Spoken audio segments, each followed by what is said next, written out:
বাংলাদেশ বিমান বাহিনীতে যুক্ত হলো আরেকটি নতুন মার্কিন বিমান।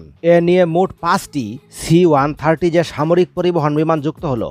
মার্কিন যুক্তরাষ্ট্রের সামরিক সরঞ্জাম উৎপাদনকারী শীর্ষস্থানীয় কোম্পানি লকহিড মার্টিনের তৈরি C-130 যে পরিবহন বিমানটি অত্যাধুনিক অ্যাভিওনিক্স ও উন্নত প্রযুক্তি সম্পন্ন, মালামাল ও সৈন্য পরিবহন সহ দেশে এবং বিদেশে মানবিক সহায়তা কার্যক্রম এবং জাতিসংঘ শান্তিরক্ষা মিশনে ব্যবহৃত হবে। বাংলাদেশ বিমান বাহিনীতে অত্যাধুনিক C-130 যে বিমানের অন্তর্ভুক্তিতে বাংলাদেশ বিমান বাহিনী বিশ্বের যে কোনো স্থানে পৌঁছাতে পারবে। বৃহস্পতিবার সন্ধ্যা 6টা 7 মিনিটে বিমান বাহিনী ঘাঁটি বঙ্গবন্ধুতে অবতরণ করে নতুন আনা এই বিমানটি ঐতিহ্যগত রীতি মেনে ওয়াটার ক্যানন দিয়ে বিমানটিকে ধুয়ে মুছে চকচকে করে অভ্যর্থনা জানানো হয়। এ সময় উপস্থিত ছিলেন বিমান বাহিনী প্রধান এয়ার মার্শাল হাসান মাহমুদ খান, ঢাকায় নিযুক্ত যুক্তরাজ্যের হাই কমিশনার সারাহ কুক। এছাড়া উপস্থিত ছিলেন সশস্ত্র বাহিনী বিভাগের উচ্চপদস্থ সামরিক কর্মকর্তারা। বাংলাদেশ বিমান বাহিনীর এয়ার কমডোর সৈয়দ ফখরুদ্দিন মাসুদের নেতৃত্বে বিমানটিকে যুক্তরাজ্য থেকে বিমান বাহিনীর নিজস্ব বৈমানিক দ্বারা সফল ফেরি মিশনের মাধ্যমে বাংলাদেশ বিমান বাহিনী ঘাঁটি বঙ্গবন্ধুতে অবতরণ করানো হয়। এর আগে যাত্রাপথে বিমানটি তুরস্কের আন্তালিয়া ও ওমানের মাসকাট বিমানবন্দরে যাত্রাবিরতি করে। বিমানটি হাতে পাওয়ার পর বিমান বাহিনীর সকল স্তরের সদস্যরা এবং তার পাশাপাশি অন্য সামরিক বাহিনীরাও দোয়া দুরুদ পরে বিমানটিকে খুশি মনে বরণ করে নেন।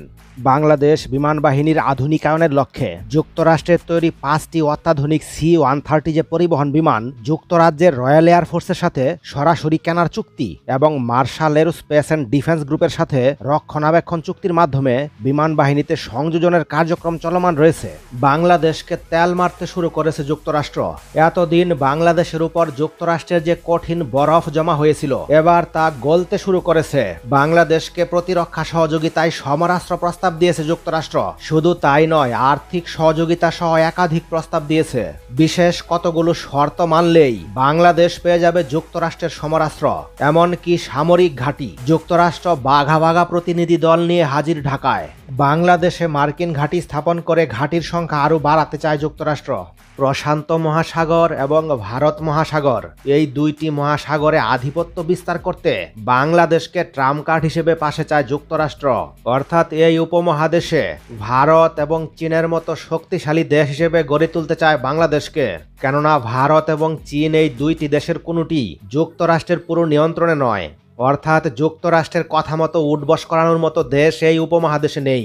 যার ফলে বাংলাদেশকে যদি যোগ্য প্রতিদ্বন্দ্বী হিসেবে গড়ে তোলা যায়, অথবা বাংলাদেশের জমি কিংবা বাংলাদেশের সাগর ব্যবহার করে মার্কিন ঘাঁটি তৈরি করা যায়, তাহলে এই উপমহাদেশ অনেকটা নিয়ন্ত্রণে থাকবে। অর্থাৎ যুক্তরাষ্ট্রের রাজনৈতিক প্যানেলে পদ দিতে চায় বাংলাদেশকে। যদিও পাওয়ারফুল হওয়ার জন্য বাংলাদেশের জন্য এটি একটি বড় সুযোগ। যদিও ভারত এবং চীনের সঙ্গে বাংলাদেশের সম্পর্ক নষ্ট হবে, কারণ এই উপমহাদেশকে নিয়ন্ত্রণ করতে বাংলাদেশকে ঢাল হিসেবে ব্যবহার করতে চায় যুক্তরাষ্ট্র। এতে বাংলাদেশ একটি শক্তিশালী দেশে পরিণত হবে, তাতে কোনো সন্দেহ নেই। তবে ভারত এবং চীনের সঙ্গে বাংলাদেশের তখন সাপে নেউলে সম্পর্ক তৈরি হবে, তাতেও কোনো সন্দেহ নেই। এখন কিন্তু বাংলাদেশের ভারত এবং চীনের সঙ্গে খুব ভালো সম্পর্ক রয়েছে। যদিও চীন এবং ভারতের সঙ্গে সাপে নেউলে সম্পর্ক, কিন্তু বাংলাদেশের ক্ষেত্রে এতে কোনো প্রভাব পড়ে না। মানে তেমন কোনো প্রভাব পড়ে না। বাংলাদেশ যদি যুক্তরাষ্ট্রের এই চাওয়াকে পূরণ করতে চায়, তাহলে রাশিয়াও বাংলাদেশকে বাস দিতে পারে।